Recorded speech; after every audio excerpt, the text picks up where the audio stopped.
The artifact did not rest on a pedestal. It floated.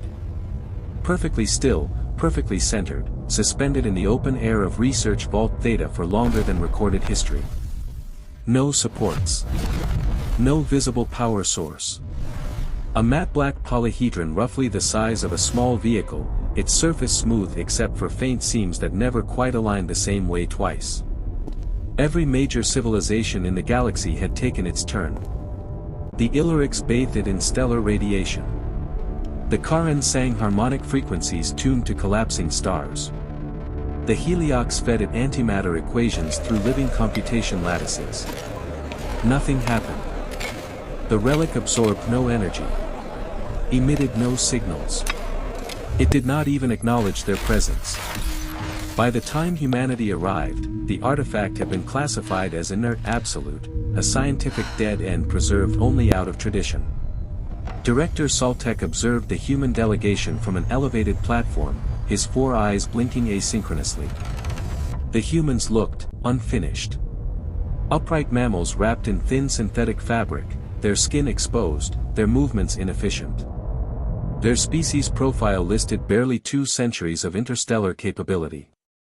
Protocol demands inclusion, Saltek muttered as the group entered. Even when logic protests. At their front walked Ambassador Helen Cross, her expression polite but unreadable. 3 specialists followed, already unpacking instruments. And then there was the 4th. Lena Park. 19 standard years old. No titles. No command authority. It's beautiful. Listed as a systems intern seconded from a human research institute that specialized in pattern theory. She did not approach the artifact. She simply watched it. Hours passed. Sensors recorded nothing. The humans' machines produced the same null readings every other species had logged before them. Frustration grew among the observing council. And then Saltek noticed something odd. The human girl had begun to move. Not intentionally. She shifted her weight. Rocked slightly on her heels. Took a few slow steps as she thought. Her hands traced absent shapes in the air, as if following an idea she hadn't fully formed. The artifact responded. Not with light. Not with sound. It rotated. Barely perceptible, but undeniable. The vault fell silent. Lena froze. She said carefully. Is it supposed to do that? The polyhedron adjusted again. Tracking her. No one move, Ambassador Cross said, her voice calm but firm. Lena did not breathe. The artifact hovered, motionless now, as if waiting. The vault's sensors screamed with sudden activity, microgravitational distortions, probability fluctuations, spacetime variance spikes, but no energy source could be identified. Slowly, cautiously, Lena lifted one hand. The artifact mirrored her. A seam unfolded across its surface, glowing faintly, not with light, but with definition, lines sharpening into impossible geometry that hurt to focus on for too long. Oh, Lena whispered. It's not reacting to me. It's synchronizing. She took a step sideways. The artifact rotated smoothly, maintaining orientation as if the two shared a reference frame the rest of the universe lacked. Saltek felt something ancient stir in his instincts. This relic has rejected the galaxy for millennia, he said. Why does it respond to you? Lena swallowed. I don't think it's responding to me. I think it's responding to anticipation. She moved both hands now, tracing slow arcs. The artifact pulsed, projecting translucent constructs into the air, mathematical forms that did not obey known constants. The human scientists gasped. These aren't equations, one murmured. They're developmental models. The projections shifted again. Human anatomy appeared. Not as it was. As it would be. Neural structures elongated. Skeletal density increased. New sensory nodes formed and dissolved as if testing configurations. This is predictive, Lena said, her voice shaking. It's not reading what we are.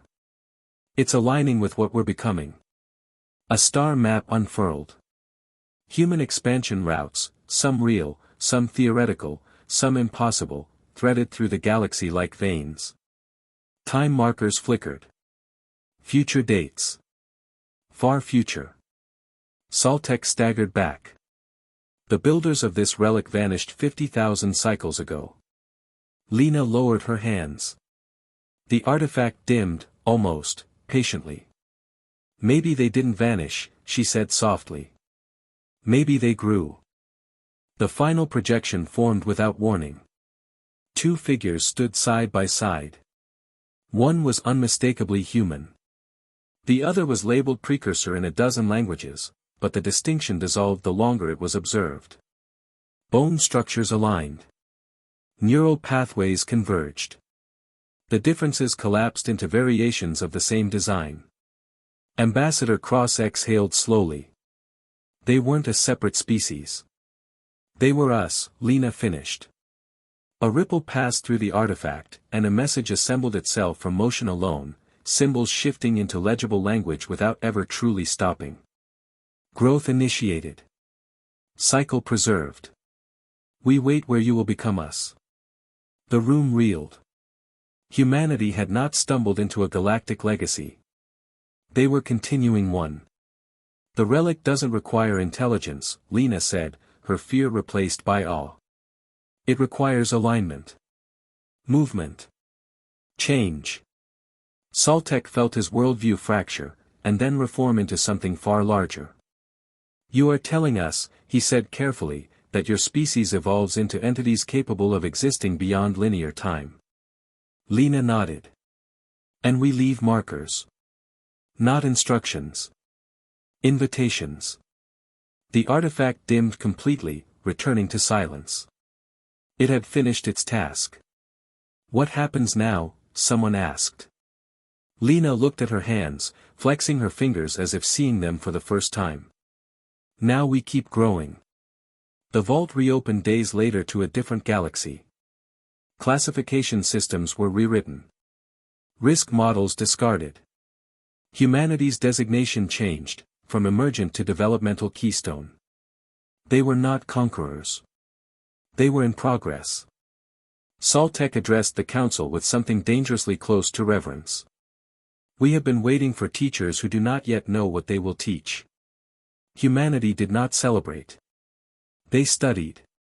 Lena returned to Earth quietly, carrying no artifacts, no data drives. The knowledge wasn't transferable that way. It lived in motion, in pattern, in the act of becoming.